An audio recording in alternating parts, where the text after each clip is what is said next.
Hi guys, എല്ലാവർക്കും സുഖമാണെന്ന് കരുതുന്നു. അപ്പോൾ ഇന്ന് നമ്മൾ ചെയ്യാൻ പോകുന്ന കാര്യം എന്താണെന്ന് വെച്ചിട്ടുണ്ടെങ്കിൽ, നമ്മൾ കുറേ ദിവസമായി റൂബിനെ പുറത്തൊന്നും കൊണ്ടുപോകാറില്ലായിരുന്നു. അപ്പോൾ ഇന്ന് പുറത്ത് കൊണ്ടുപോകാൻ പോവാണ്. പുറത്ത് കൊണ്ടുപോകുന്നത് ഈ ഒരു ബൈക്കിലാണ്. അപ്പം ബൈക്ക് എങ്ങനെയാണ് ഇവന് കംഫർട്ട് ആക്കി എടുത്തത്, അതേപോലെ തന്നെ റൈഡിങ് എങ്ങനെയാണ് ഇവന് കംഫർട്ട് ആക്കി എടുത്തത് എന്നൊക്കെ തന്നെയാണ് ഞാൻ ഈ ഒരു വീഡിയോനകത്ത് നിങ്ങൾക്ക് ഷെയർ ചെയ്യുന്നത്. നമ്മൾ ഒരുപാട് പ്രാവശ്യം ബൈക്കിൽ കൊണ്ടുപോയിട്ടുണ്ടായിരുന്നു, പക്ഷേ ഈ ഒരു കാര്യമൊന്നും ഞാൻ ഷെയർ ചെയ്തില്ല. വെറുതെ ഇങ്ങനെ ബൈക്കിൽ ഓടിച്ച് പോയതായിരുന്നു.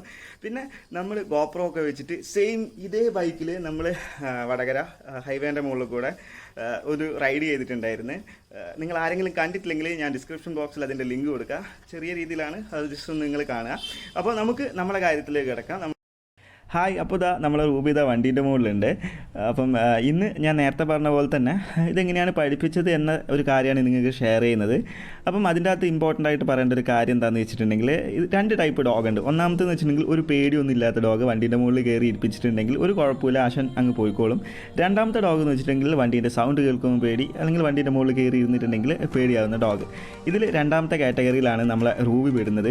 അപ്പം റൂബീൻ്റെ പ്രശ്നം ആദ്യം തന്നെ നിങ്ങളോട് ഞാൻ ഷെയർ ചെയ്യാം. ഒന്നാമത്തെ കാര്യം എന്ന് വെച്ചിട്ടുണ്ടെങ്കിൽ വണ്ടീൻ്റെ മുകളിൽ കയറി ഇരിക്കാനുള്ള ഒരു പേടി ഉണ്ടായിരുന്നു. രണ്ടാമത്തെ പ്രശ്നം എന്ന് വെച്ചിട്ടുണ്ടെങ്കിൽ വണ്ടി ഹോൺ അടിക്കുമ്പം പിന്നെ വണ്ടീൻ്റെ വൈബ്രേഷൻ, വണ്ടീൻ്റെ സൗണ്ടും കാര്യങ്ങളൊക്കെ ഒരുപാട് പ്രശ്നങ്ങളുണ്ടായിരുന്നു. അപ്പോൾ നമ്മളെ റൂബിൻ്റെ സ്ഥിതി ഇങ്ങനെയായിരുന്നു ആദ്യം. ഏകദേശം ഒരു 2 ആഴ്ച കൊണ്ടാണ് ഞാൻ നമ്മുടെ റൂബിനെ ഈ ഒരു രീതിയിലേക്ക്, അല്ലെങ്കിൽ കുറച്ച് പേടി മാറ്റി എടുത്തത്. അപ്പോൾ എങ്ങനെയാണ് പേടി മാറ്റിയെന്ന് വെച്ചിട്ടുണ്ടെങ്കിൽ, നിങ്ങളിപ്പോൾ കണ്ടുകൊണ്ടിരിക്കുന്ന രീതിയിലാണ് നമ്മൾ റൂബിനെ ആദ്യം വണ്ടീൻ്റെ അകത്ത് കയറ്റി കൊണ്ടുപോകാൻ ശ്രമിച്ചത്. സത്യം പറഞ്ഞാൽ റൂബി ആ ഒരു പ്ലാറ്റ്ഫോം, ഹസീനേൻ്റെ ആ ഒരു പ്ലാറ്റ്ഫോമിലായിരുന്നു റൂബി ആദ്യം ഇരുന്നത്. ഇപ്പം അങ്ങനെ ഇരിക്കുന്ന അവന് ഓൾറെഡി അറിയുന്നത് കൊണ്ടാണ് ഇപ്പം ആശൻ അങ്ങനെ കയറി നിൽക്കുന്നത്.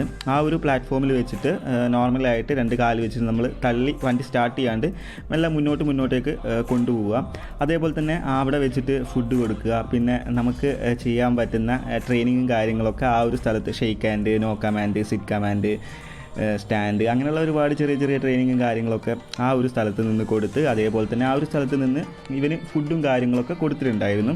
അങ്ങനെ വണ്ടീൻ്റെ മുകളിൽ കയറി ഇരിക്കാനുള്ള ഒരു ധൈര്യമാക്കി കൊണ്ടുവന്നു. പിന്നത്തെ കാര്യം എന്താണെന്ന് വെച്ചിട്ടുണ്ടെങ്കിൽ, വണ്ടീൻ്റെ മുകളിൽ ഇരുന്നതിന് ശേഷം വെറുതെ വണ്ടി സ്റ്റാർട്ടാക്കിയിട്ട് ആ വണ്ടീൻ്റെ സൗണ്ടും വൈബ്രേഷനും കാര്യങ്ങളൊക്കെ ഇവനൊന്ന് ഫെമിലിയർ ആക്കാൻ തുടങ്ങി. അപ്പം ഈ ഒരു 2 കാര്യം ഇമ്പോർട്ടൻ്റ് ആയിട്ട് കുറച്ച് സമയം എടുത്തിട്ട് ഞങ്ങൾ ചെയ്തിട്ടുണ്ടായിരുന്നു. അതിനുശേഷമാണ് ഇങ്ങനെ ഒരു രീതിയിൽ നമ്മൾ റൂബി ഇപ്പോൾ ഇരിക്കുന്ന രീതിയിൽ നമ്മൾ മാറ്റിയെടുത്തത്. പിന്നത്തെ കാര്യം എന്താണെന്ന് വെച്ചിട്ടുണ്ടെങ്കിൽ, ഇവിടെ ഏറ്റവും ഇമ്പോർട്ടൻ്റ് ആയിട്ടുള്ള 2 കമാൻഡ് ഉണ്ട്. ഒന്ന് സിറ്റ് കമാൻഡ്, രണ്ടാമത്തെ നോ കമാൻഡ്. പിന്നെ വേണമെങ്കിൽ ഒരു സ്റ്റേ കമാൻഡും നമുക്ക് ഈ ഒരു ട്രെയിനിങ്ങിൽ യൂസ് ചെയ്യാം. സിറ്റ് കമാൻഡ് നമ്മൾ വണ്ടീൻ്റെ മുകളിൽ ഇരിക്കേണ്ടിയിട്ട് നമ്മൾ ആ ഒരു സിറ്റ് കമാൻഡ് പഠിപ്പിച്ചിട്ടുണ്ടായിരുന്നു. നോ കമാൻഡിൻ്റെ കാര്യം പറയുകയാണെങ്കിൽ, നിങ്ങൾക്ക് എല്ലാവർക്കും അറിയാം നമ്മുടെ റൂബിയുടെ നോ കമാൻഡ് എത്രത്തോളം ഉണ്ട് എന്ന്. അപ്പം നല്ലൊരു നോ കമാൻഡ് കൂടി നിങ്ങൾ ഈ ഒരു ട്രെയിനിങ് കൊടുക്കുന്നുണ്ടെങ്കിൽ, പഠിപ്പിക്കുന്നുണ്ടെങ്കിൽ നല്ലതാണ്. കാരണം നമ്മൾ പുറത്തോട്ടേക്ക് ഇറങ്ങുമ്പം സ്ട്രേഞ്ചേഴ്സ് ഉണ്ടാവും, അതേപോലെ തന്നെ പല ഡോഗും കാര്യങ്ങളൊക്കെ ഉണ്ടെങ്കിൽ നമ്മൾ നോ എന്ന് പറഞ്ഞിട്ടുണ്ടെങ്കിൽ ആശാൻ അവിടെ അടങ്ങിയിരിക്കുന്നുണ്ടെങ്കിൽ നോ കമാൻഡ് വേണം. അപ്പോൾ ആ ഒരു ട്രെയിനിങ്ങും കൂടിയും ഈ ഒരു സമയത്ത് നമ്മൾ കൊടുത്തിട്ടുണ്ടായിരുന്നു. ഇതൊക്കെ കംപ്ലീറ്റ് ആയതിന് ശേഷം മാത്രമാണ് നമ്മൾ റോഡിൻ്റെ മുകളിലേക്ക്, അല്ലെങ്കിൽ നമ്മൾ ഒരു കൊല്ലം മുന്നേ എടുത്ത വീഡിയോ, ഗോപ്രോ ഒക്കെ വെച്ചിട്ടുള്ള ആ ഒരു വീഡിയോ ആ ഒരു രീതിയിലേക്ക് മാറ്റിയെടുത്തത് ഇങ്ങനെയായിരുന്നു. ഇത്രയും നല്ലപോലെ കഷ്ടപ്പെട്ടിട്ടുണ്ടായിരുന്നു. പിന്നെ ഞാൻ എടുത്തു പറയേണ്ട ഒരു കാര്യം തന്നെയാണ്. ഇനി എനിക്ക് നിങ്ങളോട് ഷെയർ ചെയ്യാനുള്ള കാര്യം എന്താണെന്ന് വെച്ചിട്ടുണ്ടെങ്കിൽ, പെർഫെക്റ്റ് ആയിട്ടുള്ള ഒരു നോ കമാൻഡ്, സിറ്റ് കമാൻഡും പഠിപ്പിച്ചതിന് ശേഷം മാത്രം നിങ്ങളുടെ ഡോഗിനെ പുറത്ത് കൊണ്ടുപോകാൻ ശ്രമിക്കുക. എന്താണെന്ന് വെച്ചിട്ടുണ്ടെങ്കിൽ, മുന്നിൽ, അതായത് നമ്മൾ വണ്ടി ഓടിച്ച് പോകുന്ന സമയത്ത് മുന്നിൽ ഒരു ഡോഗോ അല്ലെങ്കിൽ ഇവന് ഇഷ്ടപ്പെടാത്ത ആരെങ്കിലും വന്നിട്ടുണ്ടെങ്കിൽ ഇവൻ ചിലപ്പം ജമ്പ് ചെയ്യാനോ കടിക്കാനോ ചാൻസ് കൂടുതലുണ്ട്. സോ നമ്മൾ നോ കമാൻഡൊക്കെ പഠിപ്പിച്ചിട്ടുണ്ടെങ്കിൽ അതൊക്കെ നമുക്ക് കൺട്രോൾ ചെയ്യാൻ പറ്റുന്ന ഒരു കാര്യമാണ്. സോ നിങ്ങളത് ചെയ്യുക. ഞാൻ എൻ്റെ ഒരു ഡോഗിൻ്റെ കാര്യം പറയുകയാണെങ്കിൽ, ഏകദേശം 1 മന്ത് ഞാൻ നല്ലപോലെ കഷ്ടപ്പെട്ടിട്ടുണ്ട്. അതായത് കുറച്ച് നേരം ഓരോ ദിവസം വെച്ചിട്ടാണ് നമ്മളിപ്പോൾ ഇങ്ങനെയുള്ള ഒരു ലെവലിലാക്കി റൂബിനെ മാറ്റിയെടുത്തിരിക്കുന്നത്. ഇത് എല്ലാ ഡോഗിനും വേണമെന്നില്ല കേട്ടോ. ചില ഡോഗിന് ഞാൻ നേരത്തെ പറഞ്ഞ പോലെ തന്നെ ഭയങ്കര ഇഷ്ടമായിരിക്കും വണ്ടീൻ്റെ മുകളിൽ പോകാനായിട്ട്, പേടിയും കാര്യങ്ങളും ഉണ്ടാവില്ല.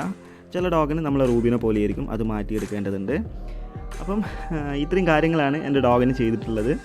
സോ വീഡിയോ നിങ്ങൾക്ക് ഇഷ്ടപ്പെട്ടിട്ടുണ്ടെങ്കിൽ ചെറുതായിട്ടൊന്ന് ലൈക്ക് ചെയ്യുക, ഒന്ന് ലൈക്ക് ചെയ്യുക, ഷെയർ ചെയ്യുക, സബ്സ്ക്രൈബ് ചെയ്യുക. താഴെ കാണുന്ന ബെല്ലൈക്കൺ കൂടി ക്ലിക്ക് ചെയ്തിട്ടുണ്ടെങ്കിൽ വളരെ നല്ലതായിരുന്നു. അപ്പോൾ പുതിയൊരു വീഡിയോ കാണുന്നത് വരെ ബൈ.